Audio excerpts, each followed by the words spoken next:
Today's video is all about eastern rock lobsters.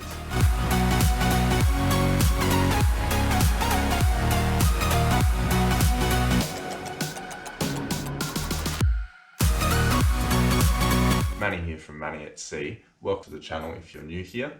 Today we're going to be looking at rock lobsters, the eastern rock lobster in particular, which is native to New South Wales. We find them everywhere from right down south with the border with Victoria, right up to the border with Queensland. So there's plenty of crays out there, and let's get stuck into it. In this section I'm going to be showing you where to look for them.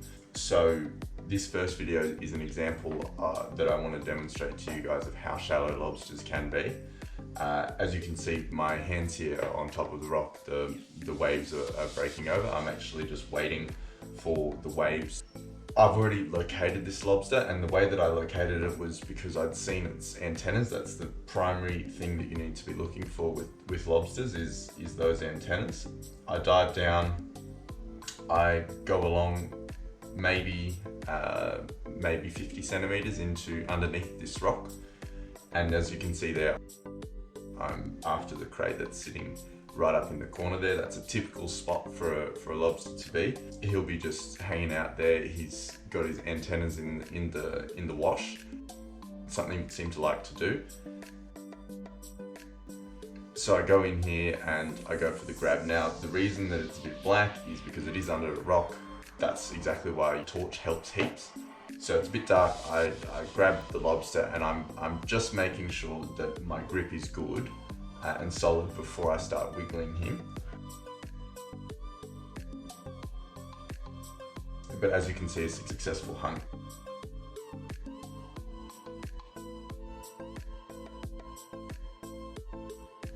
You'll notice as the video finished up there that I'm actually in a location that's more like a rock pool than more typical open ocean scenarios, and it was purely by chance that I found this lobster. I looked at it, I walked past it, and I thought, oh, I think that it's a possibility that there's some lobsters in there. This was the first time that I'd ever dived this spot, and I jumped in, and immediately I saw a little one, and I thought, okay, there's more around. So I often night dive for lobsters as well, and the reason for this is because you can come across lobsters that are walking around. They look a little bit like this, so do consider liking and subscribing to this channel and keep up to date with some of those nighttime adventures. In this next video here, I'm diving with a guy that is quite new to spearfishing, and we're diving in a new spot. So we decided to investigate for some lobsters.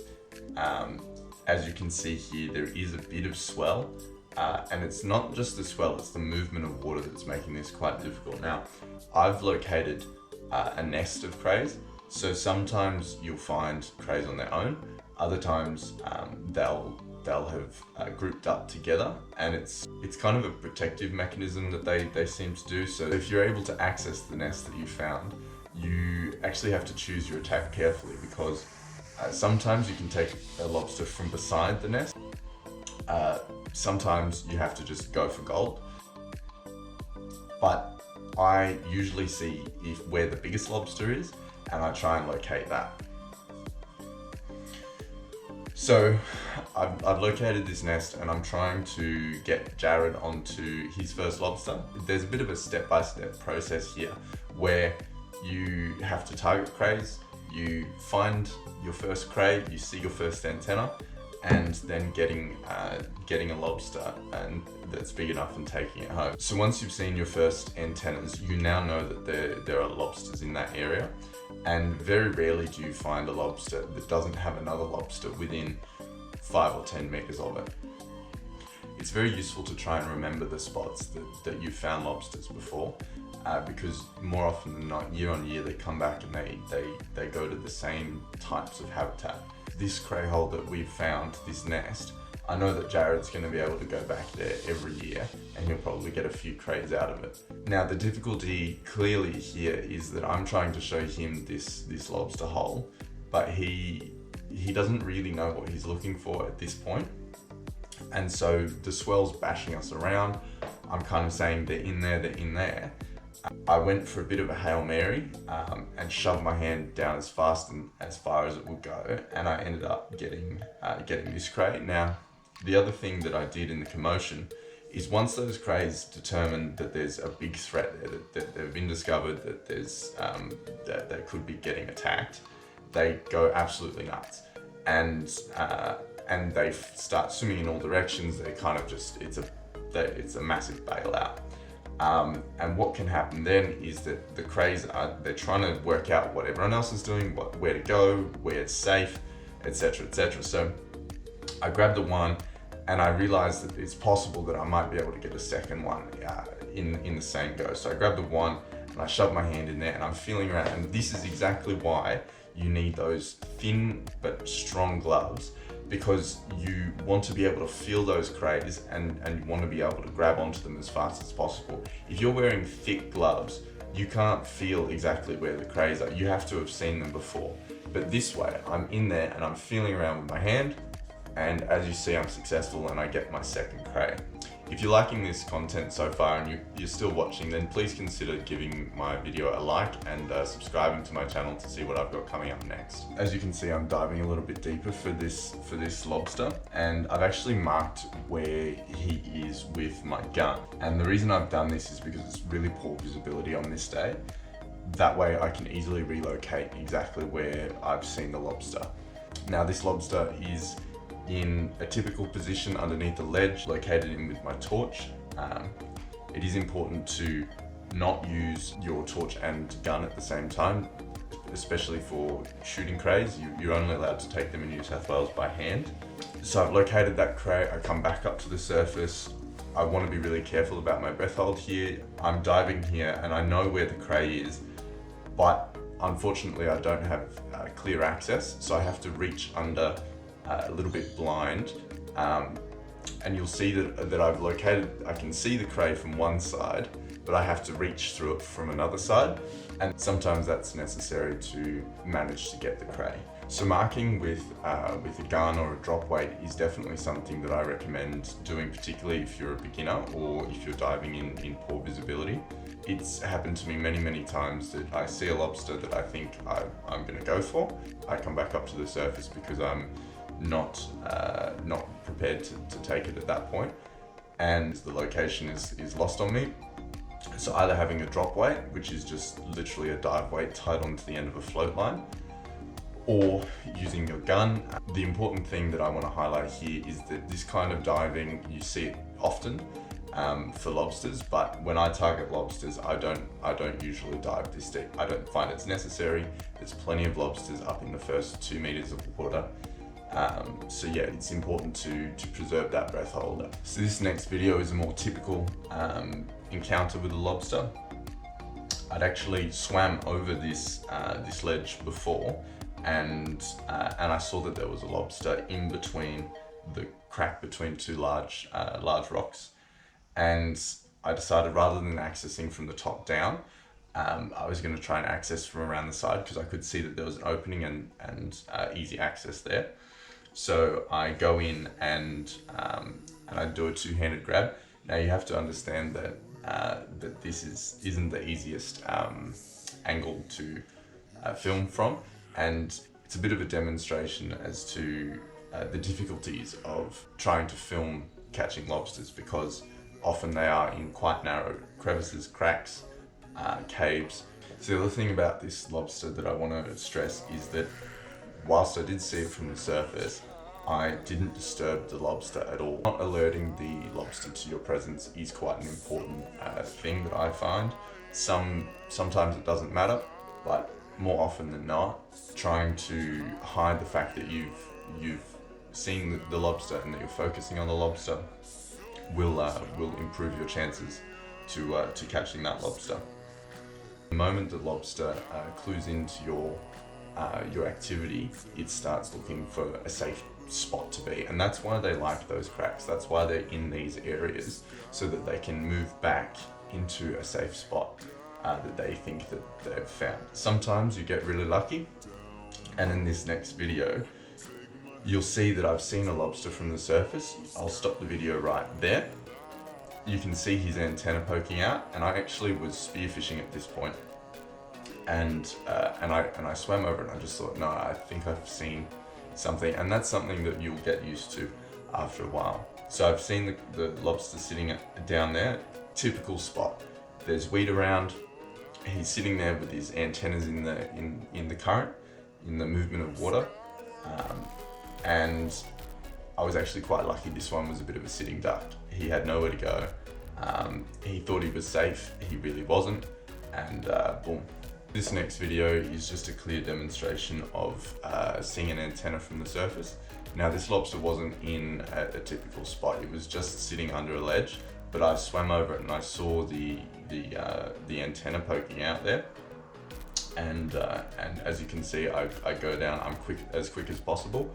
I was grabbing blindly, but I kind of knew whereabouts he would be, and I went in for a two-handed grab, and I was successful. Next video isn't super clear as to where the cray is, but I just wanted to include it because I find that crays like to be in areas where you've got more than one entrance, and sometimes you'll see that they have a small entrance and a large entrance. Oftentimes you'll see them from the large entrance, but actually if you might be able to get easy access from another side. So you can see very clearly here, that's what I'm doing. I've located the lobster. I know that he hasn't seen me. I move around to the other side of the rock.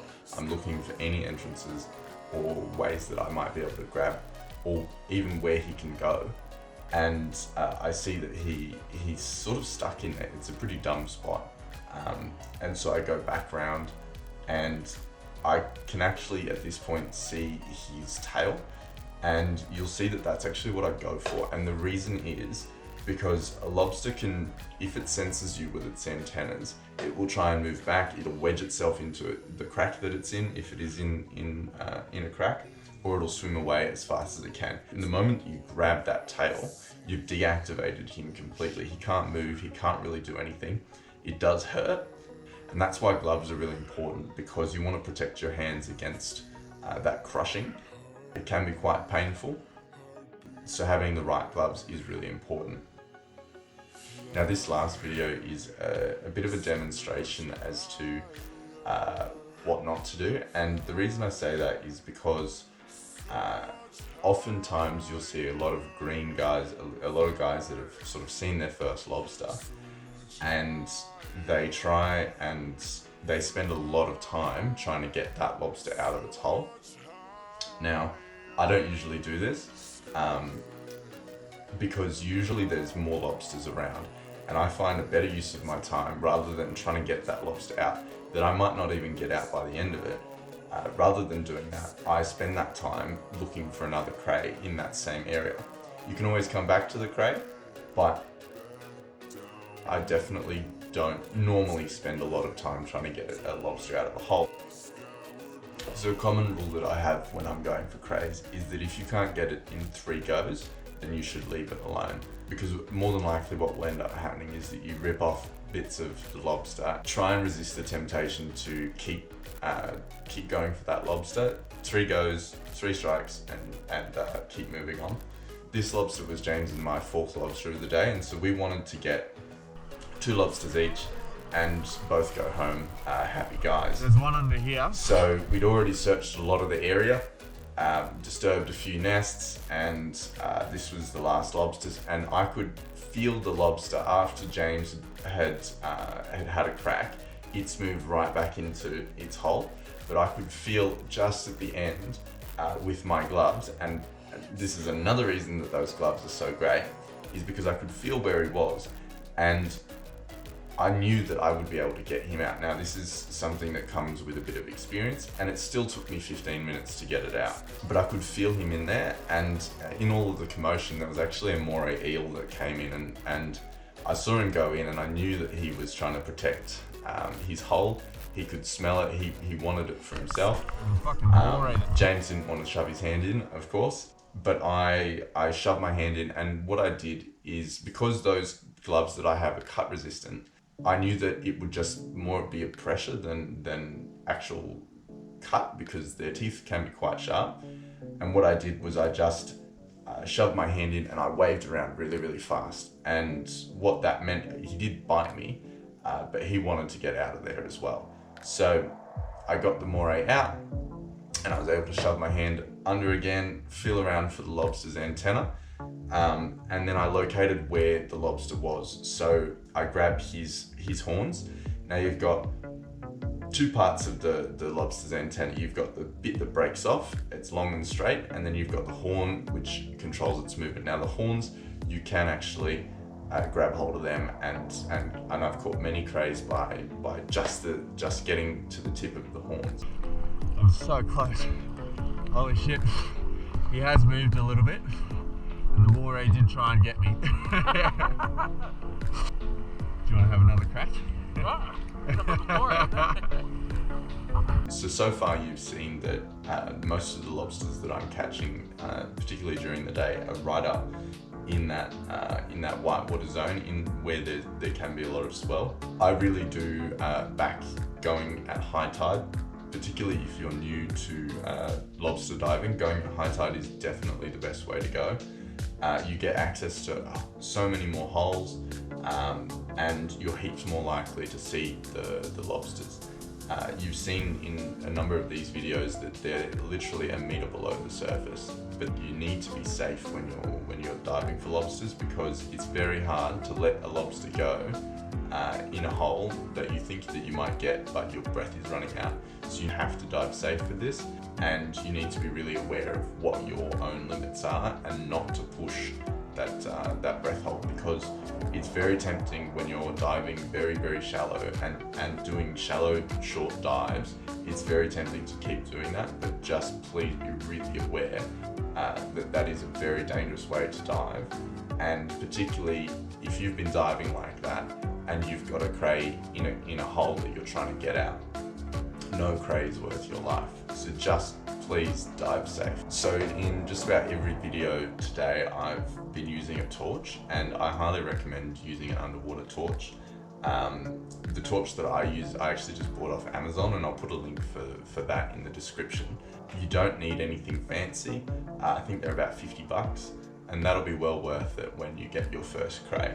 So the torch, and also gloves. Cut resistant gloves are really important. As you can see here, I'm using some gloves that an engineer friend of mine gave me. Thanks, Dale, if you're watching. But these gloves on Amazon are almost exactly the same. They're cut resistant, they're really top quality. There's two different kinds that I'd recommend using there. I've used these gloves a heap. Use those gloves and you'll be okay. Now, the crays, they're spiky. They do pinch if you put your hand in their tails, particularly the big ones. But I always think that it's worth a couple of scratches and bumps and scrapes if you manage to get a lobster. So don't worry too much about that. No matter what you do, they're always going to be spiky and be able to crunch your hand in their tail. So don't worry too much about it. Just grit through it and enjoy the fact that you've got your first cray. The other thing that you have to do when you catch the crays is you have to hold them tight, because that tail of theirs can swim and push water at an incredible rate. So you have to hold them tight until they're in your cray bag. You're not going to be able to take them home. So definitely worth using a cray bag as well. I'll put a link for one that I use down below. Don't lose your cray, and use a catch bag. Thanks very much for watching, guys, and don't forget to like and subscribe to keep up to date with what's happening on the channel.